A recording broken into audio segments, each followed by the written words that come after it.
শান্ত, সবুজে মোড়া সেই ছোট্ট গ্রামটির নাম ছিল বকুলডাঙ্গা। চারদিকে ধানক্ষেত, সরু বাঁশঝাড়, আর দূরে নদীর ধারে লম্বা শালগাছ, ঠিক যেন ছবি আঁকার মতো। গ্রামের সকাল মানেই মাটির গন্ধ, শিশির ভেজা ঘাস, আর কোকিলের মিষ্টি ডাক। সেই গ্রামেই থাকত এক কিশোর, নাম রাহাত। বয়স মাত্র 12, কিন্তু চোখে তার যেন স্বপ্নের মেলা। শহরে পড়তে যাওয়া বা বড় চাকরি করার স্বপ্ন নয়, তার স্বপ্ন ছিল একটাই, তাদের গ্রামের কৃষিকাজকে আরও উন্নত করে তুলতে। সে দেখত তার বাবা, চাচার খেটে যাওয়া মুখ। ধান উঠলে খুশি, কিন্তু বৃষ্টি না হলে মন খারাপ। কখনো ঝড় এসে সব ধ্বংস করে দিলে সবার মুখে কষ্টের ছাপ পড়ে। প্রতিদিন ভোরে রাহাত তার বাবার সঙ্গে মাঠে যেত। কাদা লেগে পা ভারী হয়ে যেত, কিন্তু সে কষ্ট বলে মনে করত না। বরং যখন সে ধান পাতায় জড়ো হওয়া ছোট ছোট শিশির বিন্দু দেখত, মনটা আনন্দে ভরে যেত। মনে হতো, প্রকৃতি যেন তার সঙ্গে কথা বলছে। মাঠের কাজ শেষে বাড়ি ফিরলে তাকে বই নিয়ে বসতে হতো। স্কুল ছিল গ্রামের দক্ষিণে একটি পুরনো আমগাছের পাশে। স্কুলের মাঠে প্রতিদিন হাসি খুশিতে ভরা থাকত শিশুদের দল। তাদের মধ্যে রাহাত সবসময় আলাদা ছিল, কারণ সে শুধু পড়ত না, জ্ঞানকে কাজে লাগানোর ইচ্ছাও ছিল তার।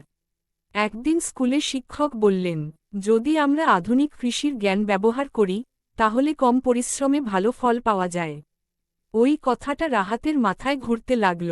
বাড়ি ফিরে সে বাবাকে বলল, বাবা, আমরা নতুন পদ্ধতিতে ধান চাষ করলে কেমন হয়?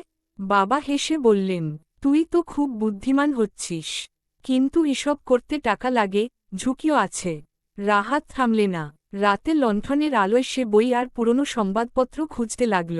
কোথাও কোথাও সে দেখল, নতুন বীজ, কম পানি ব্যবহার, সার সঠিকভাবে দেওয়া, আর প্রযুক্তি ব্যবহার করলে উৎপাদন বাড়ে।